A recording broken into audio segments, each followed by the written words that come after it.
तो बच्चों आज हम बात करेंगे चैप्टर 10 जो लाइट रिफ्लेक्शन एंड रिफ्रैक्शन का है, उसमें साइन कन्वेंशन के बारे में कि जब भी हम कोई क्वेश्चन सॉल्व करने जाते हैं तो हमें इन साइंस का बड़ा इंपॉर्टेंट, यानी जो ये प्लस कहाँ लगेगा, माइनस कहाँ लगेगा, सबसेक्शन का जो साइन है वो कहाँ लगेगा, एडिशन का कहाँ लगेगा। तो देखिए आप जब भी मिरर, हम एक कॉनकेव मिरर का एग्जांपल लेके बताता हूँ आपको मैं। अगर आपने अभी तक चैनल को सब्सक्राइब नहीं किया है तो इसे सब्सक्राइब कर लें, लाइक करें और अपने दोस्तों के साथ शेयर ज़रूर करें। कॉनकेव मिरर है, ठीक है, और ये है हमारा प्रिंसिपल एक्सिस। ठीक, अब ये मिरर जो है इसने इस प्रिंसिपल एक्सिस के दो हिस्से कर दिए हैं, असल में 4 हिस्से कर दिए हैं। एक अगर हम पहले बात करें लेफ़्ट साइड, ये लेफ़्ट साइड है और ये राइट साइड है। ठीक है, तो लेफ़्ट साइड में जब कोई ऑब्जेक्ट है, मान लीजिए कोई ऑब्जेक्ट है ए और बी, तो इस मिरर से यानी पोल से इसका डिस्टेंस देखा जाएगा। जो ये पोल से जो डिस्टेंस है जितना भी हो उसको माइनस में काउंट किया जाएगा। ठीक है, पोल से इस ऑब्जेक्ट का डिस्टेंस जितना भी होगा उसे माइनस में काउंट किया जाएगा।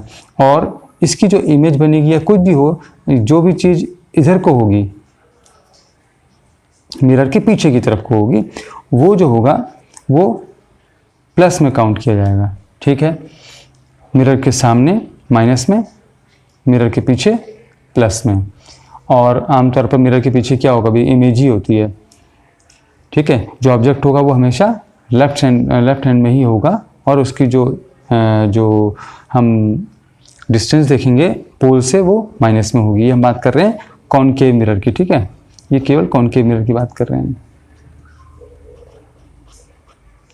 मिरर कोई भी हो, चाहे कॉनकेव हो, चाहे कॉन्वेक्स हो, चाहे वो लेंसेज हो। लेंस में हम बात करते हैं ऑप्टिकल सेंटर की और मिरर में हम बात करते हैं यही चीज़ हो जाती है, पोल हो जाती है, बाकी कोई अंतर नहीं है।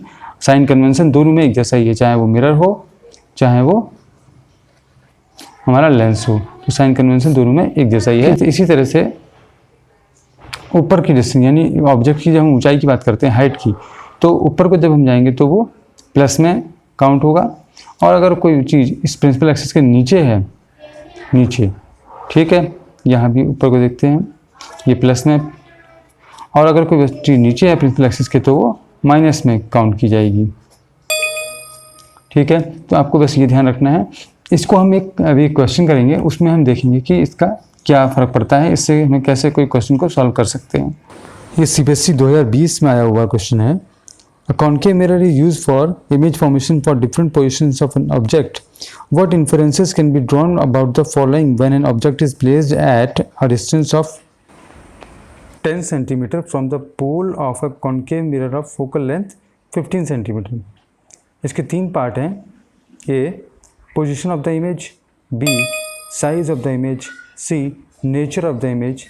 Draw a labeled ray diagram to justify your inferences. तो देखिए इस क्वेश्चन से हमें क्या क्या पता लगाना है और पहले देखते हैं कि क्या क्या हमें पता है। तो देखिए इस क्वेश्चन को सॉल्व करने के लिए पहले हम क्या करते हैं कि एक रफ डायग्राम बना लेते हैं। ये कॉनकेव मिरर है, तो कॉनकेव मिरर का एक ऐसा डायग्राम बना लेते हैं। ये प्रिंसिपल एक्सिस है, ठीक है। अब क्या है कि इसमें ये कह रहे हैं कि जो ऑब्जेक्ट है वो ऑब्जेक्ट इस तरफ ही होता है, ठीक है। ऑब्जेक्ट जो है वो 10 सेंटीमीटर की दूरी पर है। कहाँ से होता है? अभी पोल से होता है। ये P है और ये है हमारा ऑब्जेक्ट यानी A और B। तो ये जो दूरी है, ये डिस्टेंस जो है वो यहाँ से लेकर P तक का वो है 10 सेंटीमीटर। तो हमको ये समझना पड़ेगा, हमने बात की थी कि जो इससे लेफ़्ट साइड को जो भी डिस्टेंसेस होंगे वो माइनस में काउंट किए जाएंगे। इसका मतलब क्या है कि जो हमारा U हो जाएगा, स्मॉल u माइनस 10 सेंटीमीटर हो गया, क्योंकि U मतलब क्या होता है और ऑब्जेक्ट डिस्टेंस है ना। तो object distance U equals to गया माइनस 10 सेंटीमीटर। और अब ये कह रहे हैं कि जो फोकल लेंथ है वो है 15 सेंटीमीटर। तो पोल से फोकल लेंथ किस तरफ को होगी? कॉनकेव मिरर है। कॉनकेव मिरर जो होता है असल में, क्योंकि एक स्फीयर, इस तरह का स्फीयर बनाएगा, ठीक है, एक इमेजिनरी स्फीयर बना लेते, तो उसका जो स्फीयर के अंदर ही होगा ना, सेंटर ऑफ कर्वेचर तो C, तो सी और उसका आधा यानी फोकस भी जो उसके अंदर ही होगा, इस तरफ को नहीं माना जाएगा। तो यहाँ पर फोकस है, तो फोकस यहाँ पर है, इसका मतलब ये भी डिस्टेंस जो है वो माइनस में, यहाँ देखिए, क्योंकि ये भी डिस्टेंस माइनस में काउंट की जाएगी, इसीलिए इसका जो एफ है वो भी माइनस में ही काउंट होगा। तो -15 सेंटीमीटर है। तो ये 10 यहाँ पर है, तो कम लगभग यहाँ पर हम मान लेते हैं कि एक एफ है फोकल लेंथ इसका, यानी यहाँ से लेकर यहाँ तक की जो डिस्टेंस है हमारी वो 15 सेंटीमीटर है। ठीक है, इस डायग्राम को ध्यान रखिएगा क्योंकि ये डायग्राम अभी काम आने वाला है। अब देखिए कुछ चीज़ें हम पहले ही पता लगा सकते हैं इसमें से कि हमारा आंसर प्लस में आएगा कि माइनस में आएगा, और हमें पता क्या लगाना है, हमें पता लगाना है वी। तो हम भैया आपको जो एक टेबल है आपकी बुक में कॉनकेव मिरर से जुड़ी हुई, इसमें 6 केसेस हैं कि किस किस पोजीशन में इमेज कहाँ बनेगी, ऑब्जेक्ट किस पोजीशन में रखा जाए तो इमेज कहाँ बनेगी। उनमें से आप देखेंगे कि ऐसी पोजीशन आप देखिए जो कि जहाँ पर जो ऑब्जेक्ट है वो एफ और पी के बीच में हो, यानी between F and P, focus and pole. तो ऐसी जो 6th लास्ट वाली जो स्टेज है उसमें यही एक कंडीशन है उसमें कि एफ और पी के बीच में अगर ऑब्जेक्ट रखा हो तो उसकी इमेज कहाँ बनेगी।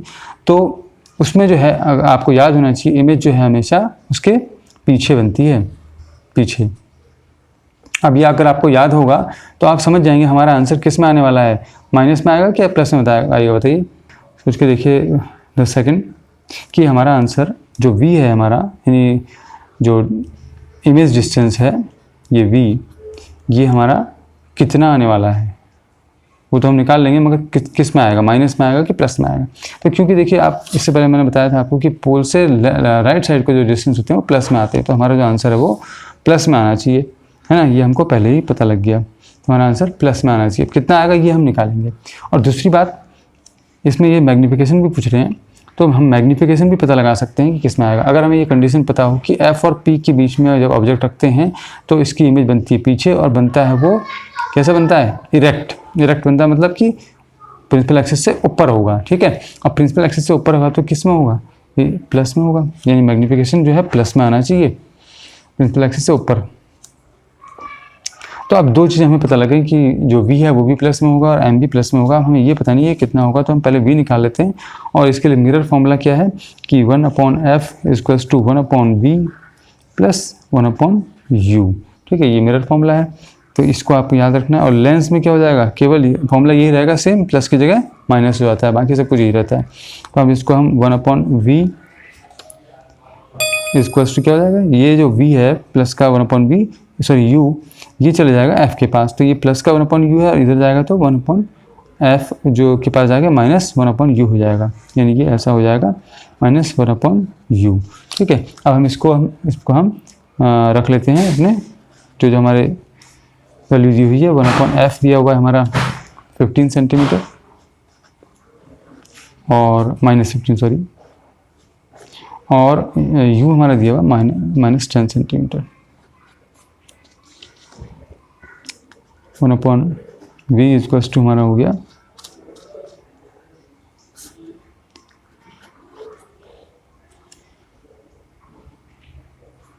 -2 + 3। ठीक है,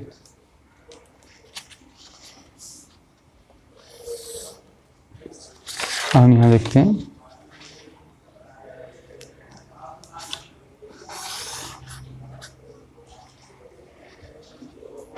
अभी हमारा हो जाएगा 1/v = 1/30, यानी कि v कितना आ गया, 30 आ गया। देखिए हमने क्या कहा था भाई प्लस में आएगा, अब ये इसका प्लस में आया, इसका मतलब हमारा आंसर बिल्कुल ठीक है। ठीक है, तो ये +30 सेंटीमीटर हो जाएगा, और प्लस का मतलब ये इमेज पीछे बनेगी। ठीक है, अगर रे डायग्राम के लिए भी क्वेश्चन में बोला है तो आप इस तरह का रे डायग्राम बना सकते हैं, बाद में आप उसको स्केल से अच्छी तरह बनाएंगे तो बिल्कुल सीधा सही से बनेगा। मैंने भी रफ डायग्राम बनाया हुआ है। तो v = 30 सेंटीमीटर हो गया। अब हम निकालते हैं इसका मैग्नीफिकेशन। तो मैग्नीफिकेशन निकालने के लिए फॉर्मूला क्या है भाई, m = h2/h1। यहाँ पर ये है हाइट ऑफ द इमेज और ये है हाइट ऑफ द ऑब्जेक्ट। तो इसको हम ये -v/u भी लिखते हैं, और अब इसकी वैल्यू रख देंगे देखो h तो हमें पता नहीं है यहाँ पर, इसलिए इसको हम छोड़ देंगे, और v की वैल्यू हमें पता है, v हमने अभी निकाला है, तो ये हो जाएगा -30/u कितना है, -10। तो -10, अभी कितना आ जाएगा भैया आंसर? आंसर आ जाएगा हमारा 3। और देखिए आंसर आया प्लस में, है ना, क्योंकि ये तो कट जाएगा। तो ये आंसर हमारा आ गया प्लस में, m इक्वल्स टू आ गया 3 centimetre, sorry 3, m equals to आ गया 3। इसका मतलब है image will be 3 times of the object.